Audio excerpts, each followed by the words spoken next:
Vamos em frente, o doutor Norberto está aqui conosco mais uma vez ao vivo. Sempre é bom estar ao vivo no programa. Doutor Norberto, bom dia. Bom dia, professor, bom dia a todos os nossos queridos ouvintes. Como é que foi a semana, hein? Surpreendente essa mudança de temperatura, né, É brutal, professor? vai ser brutal essa Ainda noite. bem que a gente trouxe esses temas nos últimos programas aí, como aquecer as extremidades, para a gente poder evitar essas doenças de ordem infecto-contagiosa que são tão comuns, né? Nesse público de momento de temperatura, de mudanças bruscas de temperatura, e principalmente no público idoso, né? Cujas Exatamente. as periferias, né? Os braços, as pernas, a própria garganta, ponta no nariz, tem uma circulação um pouco menor. Então, ficam as dicas, pessoal, que a gente já conversou sobre aquecimento de extremidades. Não esqueçam disso. E, aliás, uma outra dica supimpa que a gente esquece com muita frequência é a questão da hidratação, né, professor? Porque a gente no inverno, no frio, né, a gente imagina de certa maneira que a água ela é menos necessária ou em menor quantidade, já que a gente não sua tanto, aparentemente, quando na verdade é o contrário, né? Os nossos músculos, eles ocupam muita água para poder nos aquecer, né? Então existe muita perda de água pela respiração, tá Pela certo? Pela respiração. respiração, tanto que se a gente respirar perto de um espelho, essa é a maneira mais fácil de saber se tem água no ar ou não, né? Fica embaçado. Respira perto do espelho, a gente vai ver que tá embaçado, e não é o ar que tá embaçado, é a água que tá saindo do ar, dos nossos pulmões, né? Então é interessante a gente lembrar que para poder se esquentar e ter uma boa saúde durante o inverno com menor índice de infecções do tipo viroses, gripes em geral, né? Propriamente pneumonias bacterianas, a gente também tem que se hidratar demais. É muito importante isso aí. Doutor, a pressão arterial também se altera no inverno? Ela aumenta ou Com não? certeza. A gente tem uma perspectiva de aumento de até 10 a 15% da pressão arterial durante o inverno, tá? Durante o inverno, as nossas extremidades, a ponta dos dedos, das pernas, elas começam a contrair, o que a gente chama de contração arterial ou vasoconstrição, e isso realmente aumenta a dificuldade que o coração tem de ejetar o sangue, e aí ele precisa fazer sobre altas pressões. Então, é sim verdade, no inverno os nossos níveis tensionais tendem a aumentar, então quem é hipertenso tem que ter bastante cautela, justamente porque muitas vezes precisamos readequar as doses dos remédios, enquanto no verão usualmente existe a baixa na mesma proporção. Então, é sim verdade essa questão aí que o senhor traz com relação ao aumento da pressão no inverno. Não é Eu mito, é sim verdade. estou vendo também pelo Hospital Regional Missões, tá quase lotado, viu? Hoje tem 154 pacientes internados. Bastante coisa, né? Bastante gente. Ontem era 152, hoje tem 154. O que me impressiona é o número de nascimentos também na maternidade do hospital. Só para o senhor ter uma Claro. ideia, ontem nasceram 4 meninos e 2 meninas, são 6.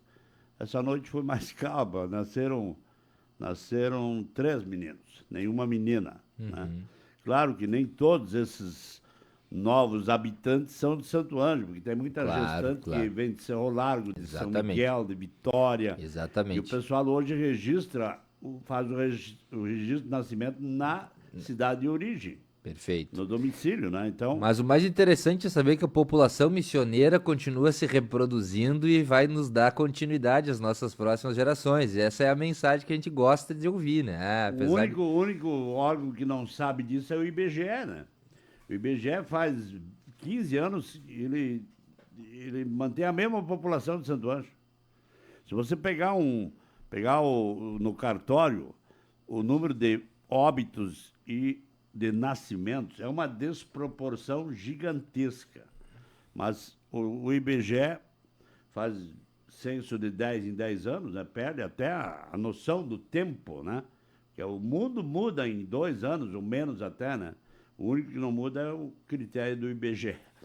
Mas, voltando à área da medicina, doutor, Perfeito. vou lhe fazer um desafio hoje.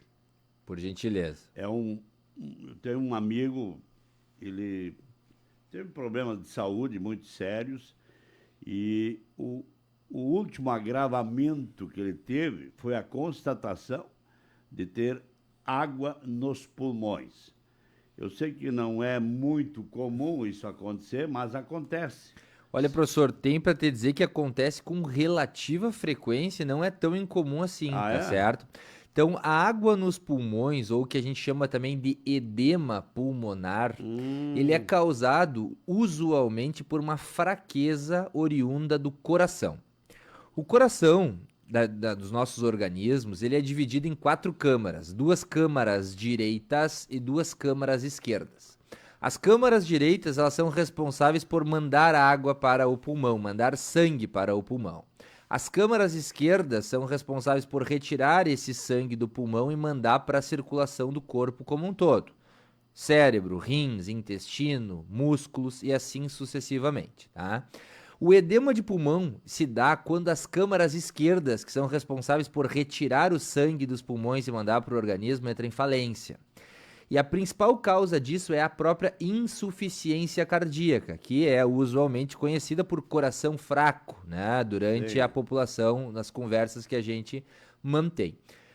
Os fatores de risco principais para um coração fraco é, sim, infarto agudo do miocárdio anterior, ou seja, paciente que já teve infarto ou falta de oxigenação de uma área pontual do coração.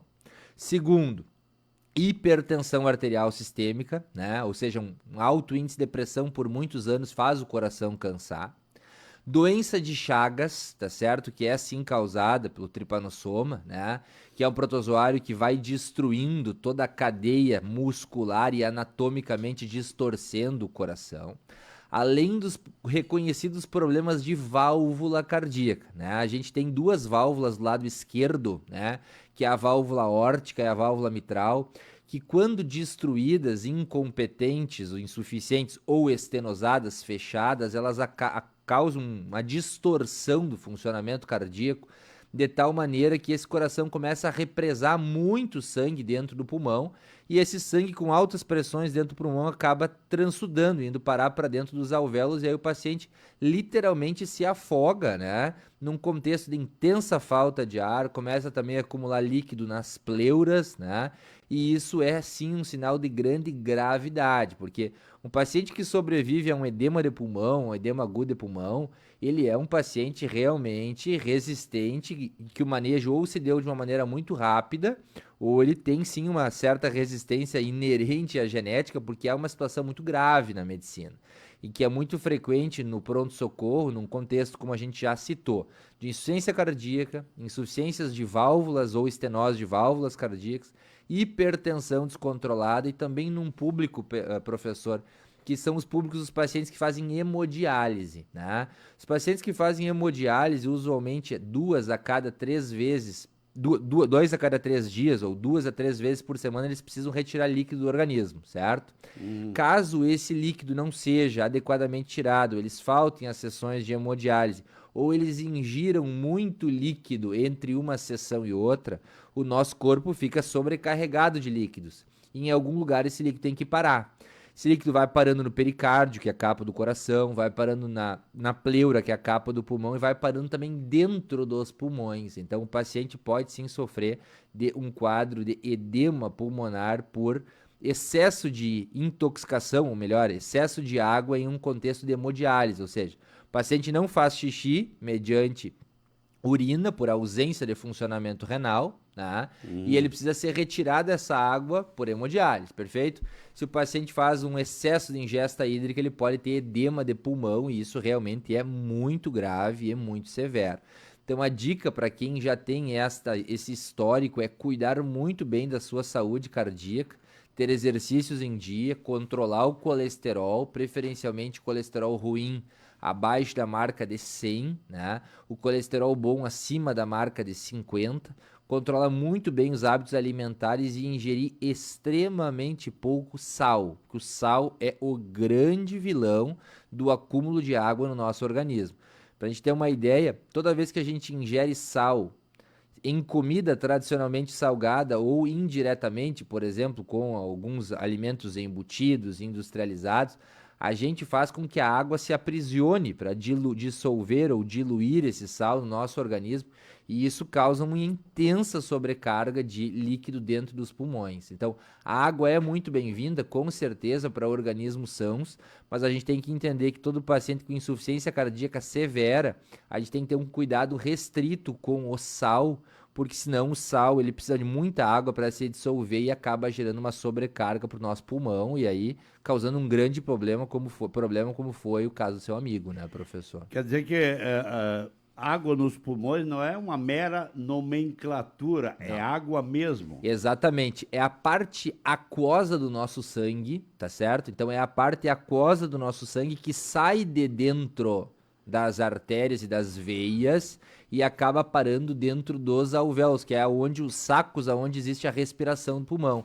Então é a parte da água que existe no sangue. Então, se a gente for analisar isso do ponto de vista microscópico e macroscópico, é sim um transudato, principalmente de H2O, que é a molécula da água, né? A água também, tá certo? Com certeza. Quer dizer que isso tem a prevenção, mas depois que você teve água nos pulmões, tem como recuperar isso? Sem dúvida. Então, a primeira coisa que a gente tem que fazer é agir muito rápido, né? Por isso que a gente sempre diz, um paciente com edema agudo de pulmão que sobreviveu, ele realmente ou ele agiu muito rápido ou ele contou muito com a sorte, né? A gente precisa ir usualmente na emergência, receber fortes doses de diurético para a gente poder diminuir essa quantidade de líquido que está se acumulando dentro dos pulmões.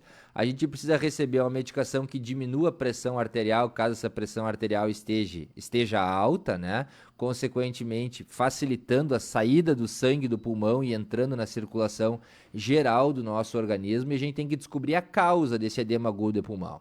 A causa foi uma descompensação da pressão, a causa foi um infarto agudo do miocárdio novo, a causa foi um excesso de água, a causa foi uma intoxicação por sal, a causa foi excesso de soro. E aqui fica ainda um comunicado, pessoal, porque existe ainda muito do senso comum, né, professor? Aquela ideia de que a gente precisa ir fazer um soro para ficar forte, né? Tá certo? Sim. Isso existe ainda bastante. E não desmerecendo o conhecimento do senso comum, que aliás faz muito bem, grandes chás, grandes moléculas já foram desenvolvidas mediante análise da população geral, mas a gente tem que ter muita cautela, queridos, com essa ideia de que precisamos um sorinho ou um soro para fortalecimento, né?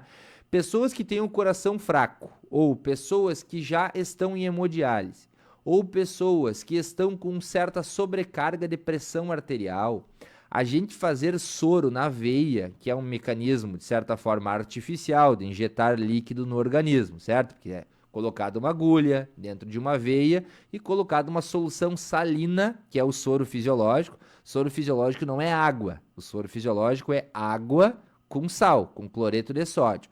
Pode dar uma sobrecarga a este organismo, então temos que ter muita cautela. Enquanto o paciente é capaz de engolir pela boca a sua própria água, não está sonolento, não está torporoso, não está comatoso, está bem acordado, com condições de não estar se afogando ao ingerir a água, o melhor mecanismo de hidratação é oral, é pela boca. Mesmo que esse paciente esteja com diarreia, mesmo que esse paciente usualmente esteja com vômito, a melhor maneira é tomar remédio para vômito, tomar remédio para diarreia e ingerir água pela boca. Mas não soro. A menos que o paciente esteja sonolento, torporoso, comatoso ou com vômitos incoercíveis, que são vômitos que não param, ou seja, nada vai parar no estômago, aí sim a gente parte para uma via alternativa de administração de soro.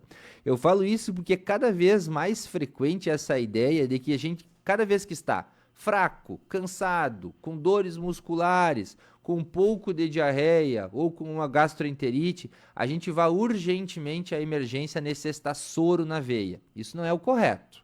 O correto é, enquanto possível, a gente fazer ingestão de soro de reidratação oral, ou seja, pela boca.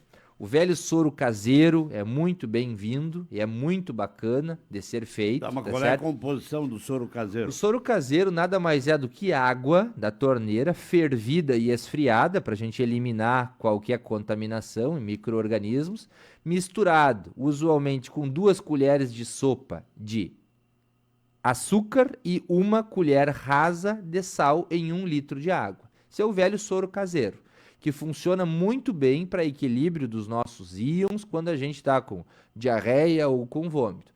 Por isso que é sempre muito mais recomendado a gente adquirir as vias tradicionais. O nosso organismo ele está preparado para receber alimentos, hidratações, sempre pelas vias tradicionais, até que se prove o contrário. Qual é a via tradicional? Pela boca.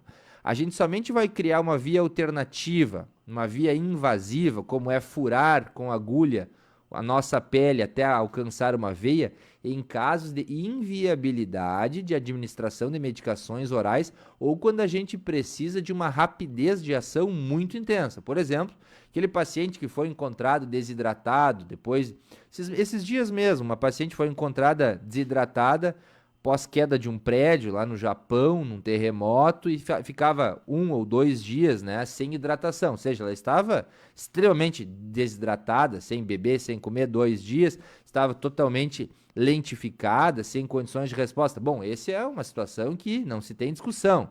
A gente precisa pegar uma veia e fazer um soro imediatamente. Agora, o que eu me refiro a situações usualmente mais comuns, como uma simples diarreia, a gente correr fazer hidratação venosa, quando na realidade é muito melhor, mais saudável para o coração, para o cérebro, para os pulmões e para o corpo como um todo, fazer pela boca, né? Doutor, saindo um pouco fora da questão da água nos pulmões, aqui tem algumas perguntas.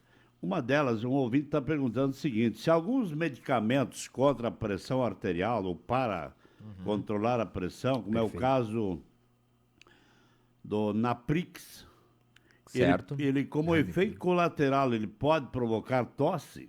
Ótimo. Que excelente essa pergunta. Quem é que fez essa pergunta para nós aí, professor? Como é o nome do nosso ouvinte aí? Eu mesmo. O doutor Luiz Roque. Então, pessoal, assim, ó, o Naprix é um nome comercial de uma medicação chamada Ramipril, tá? As medicações que são inibidores da enzima da conversão da angiotensina, dentre as quais eu vou citar aqui vários, ó: Enalapril, Captopril, Benzenapril, Ramipril.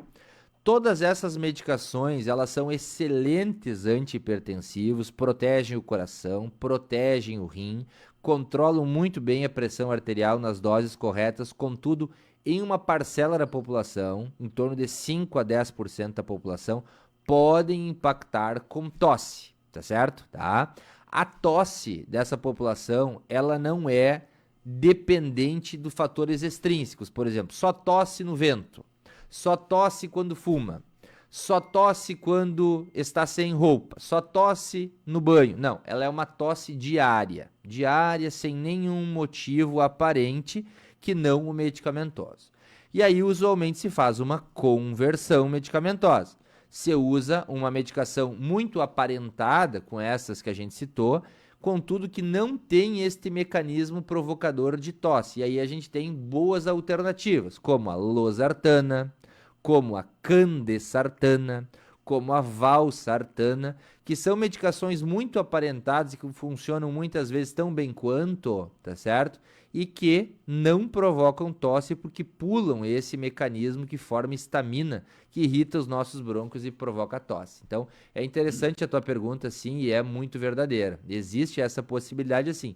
Não é o habitual, não é o corriqueiro, não é o tradicional, contudo, existe essa possibilidade em cerca de 5 a 10% dos pacientes. Impressionante. Doutor, agora uma pergunta de fato de ouvinte. Ótimo. Essa do Naprix era minha mesmo. Mas também é um ouvinte e um apresentador. Não deixa de ser um ouvinte e um apresentador ao mesmo tempo, né, professor? Eu fico lhe ouvindo aqui, Com certeza. Para aprender alguma coisa. Exatamente. Aqui tem um ouvinte, deixa eu até identificar, vamos ver quem é que aparece na foto. Loreni da Veiga. A dona Loreni da Veiga diz o seguinte: bom dia, professor, parabéns por esse maravilhoso programa. Bom, isso são palavras dela, não sou eu que estou dizendo. Gostaria de perguntar para o doutor Norberto o que é microangiopatia. Perfeito. Na substância branca, supratentorial, uma coisa assim. Perfeito, excelente. Microangiopatia, eu nunca ouvi falar essa palavra. Dona Loreni, então essa é uma palavra bonita para dizer sobre o entupimento dos microvasos do nosso cérebro, certo? Então esse é um achado que ela trouxe aqui de ressonância magnética. Ela provavelmente fez uma ressonância magnética ou uma tomografia computadorizada de crânio e isso veio escrito no laudo, microangiopatia, até porque isso não é uma doença, tá certo? Isso é um achado, certo? Então o nome disso não é uma doença, e sim é um achado, que é o entupimento que pequenos vasos, os microvasos, não são os vasos grandes, são os pequeníssimos vasos do nosso cérebro, tem, durante o passar dos nossos anos, piorado em duas situações primordiais. Piorado em pacientes com diabetes e piorado em pacientes com pressão alta que não se tratam corretamente por alguns anos. Então, a microangiopatia, quando leve, que é o grau 1, tá certo? Ela não causa sintoma qualquer. Ela não causa nenhum tipo de transtorno. Contudo, quando ela é avolumada, principalmente por pacientes que têm diabetes e que não tratam corretamente, ou por pacientes que têm pressão alta e não têm um nível pressórico adequado, que é menos do que 130 por 80 ou 13 por 8, esses pacientes começam a entupir ainda mais os pequeníssimos vasos. Entope, entope, entope. E esses pacientes, com o passar do tempo, podem ter um aumento, então, dessa densidade de vasos entupidos na cabeça e ocasionar esquecimentos. É o que a gente chama de demência vascular. Pode acontecer também quedas, desequilíbrio, muitas vezes também dificuldades de organização e velocidade do pensamento e de atenção. Então fica a mensagem para a resposta da dona Loreni assim, ó. Quem tem diabetes, quem tem pressão alta, gente, uma mensagem assim, ó, Dr. Norberto, mas como se fosse um filho de quem está ouvindo, um irmão, um amigo, tratem. Estas doenças, principalmente nas suas fases iniciais ou até mesmo moderadas, elas não dão sintoma nenhum. Contudo, as consequências depois de 15 a 20 anos delas maltratadas são catastróficas. É coração fraco, é demência, que é as doenças do esquecimento, é AVC, com sequelas muitas vezes de paralisia de um lado inteiro do corpo, dificuldades para engolir, tá certo? É insuficiência renal, com 2 a 3 vezes por semana dentro de um hospital fazendo hemodiálise por 4 horas, né? É chances altíssimas de infarto agudo, miocárdio, morte súbita. Então, assim, ó, não subestimem o diabetes, não subestimem a hipertensão arterial. Elas são sim doenças, estas sim doenças, tá certo? Que são assintomáticas, porque elas não doem, usualmente, né? E que, se não tratadas, o caos pode se instalar em 10 a 15 anos e aí a gente vai ter um arrependimento do professor. E eu aprendi uma coisa com os meus professores da faculdade, que é o seguinte, ó. O relógio só anda para um lado, só anda para frente. E a gente pode ter o dinheiro que tiver, passar desses 10 ou 15 anos, ou a dedicação que tiver, a gente não consegue voltar no tempo, tá certo? Então, se concentre no tratamento dessas duas doenças, queridos. Eu ainda queria uma pincelada, mas o tempo nosso está estourado e eu sei que a sua clínica lá tá, o pessoal também deve estar esperando. Você já passou lá hoje? Não? Já passei, já atendi 3 pacientes já. O que me impactou hoje aqui foi a notícia que eu dei já na abertura do programa. O apresentador Faustão, ele passou por transplante de fígado e retransplante de rins, além de já ter um coração transplantado de 35 anos, de um jovem de 35 anos. Exatamente, mas olha que coisa, né? É, uma situação gravíssima dele, do Faustão. Ele tá internado no Albert Einstein, em São Paulo, desde o dia 21 de maio. Exatamente. Então, o Faustão, na realidade, ele é um sobrevivente, porque só da gente passar por um transplante cardíaco, que é feito com, diga-se de passagem, um coração parado, né? Então ele passou por muito mais do que 60 minutos de coração 100% parado, com uma máquina circulando sangue para ele, né? Então, só isso já tem uma chance de mortalidade altíssima. A doença que ele tinha anteriormente já, que dá insuficiência cardíaca e água nos pulmões, trazendo aqui, o Faustão foi um cara que foi muitas vezes ao Albert Einstein com edema agudo de pulmão, que é água nos pulmões. Por quê? Porque ele tinha o coração extremamente fraco, tá? Então, esse foi um que sabe muito bem o que é edema agudo de pulmão, né? E ele sim passou por um transplante de fígado, primeira vez que ele transplantou o fígado, porém era um fígado insuficiente já, por um coração insuficiente, vários órgãos que foram entrando em falência, professor. O primeiro que entrou em falência foi o coração, só que ele passou por muito tempo esperando esse transplante, tá certo? Né? E o coração extremamente fraco foi irrigando de maneira muito débil, muito fraca, vários órgãos que, por sua vez, começaram a entrar em falência, dentre os quais o fígado e o rim. Eu assisti uma entrevista, brevemente aqui, só pra gente acabar, em que o Faustão se dizia, de certa forma, insatisfeito, porque como assim eu nunca fumei, diz ele que nunca bebeu, tampouco licor, uísque, cerveja, e ao mesmo tempo ele foi, na realidade, né, sorteado para ter esse tipo de doença. Contudo, vocês vão de lembrar comigo, quem assistia Domingão do Faustão, eu era uma criança que assistia, o Faustão tinha uma doença muito grave, cujo nome se chama obesidade. Vocês lembram muito bem. Ah, sim. O Faustão roncava demasiadamente, também tinha apneia obstrutiva do sono. O Faustão tinha hipertensão arterial sistêmica muito severa e o Faustão, por obesidade, também tinha excesso de glicose circulante. Então, apesar de não beber e de não fumar, só isso não adianta, tá certo? Soma então, todos os soma fatores. todo o resto, obesidade, apneia do sono, hipertensão arterial, glicose elevada, a gente vai ter consequências. E é isso que a gente falou hoje aqui. Bem bacana esse teu encerramento, porque resumiu muito bem tudo que a gente trouxe aqui, professor. Queridos, excelente final de semana a todos vocês e um grande abraço do Instituto Ineuro e do Dr. Norberto.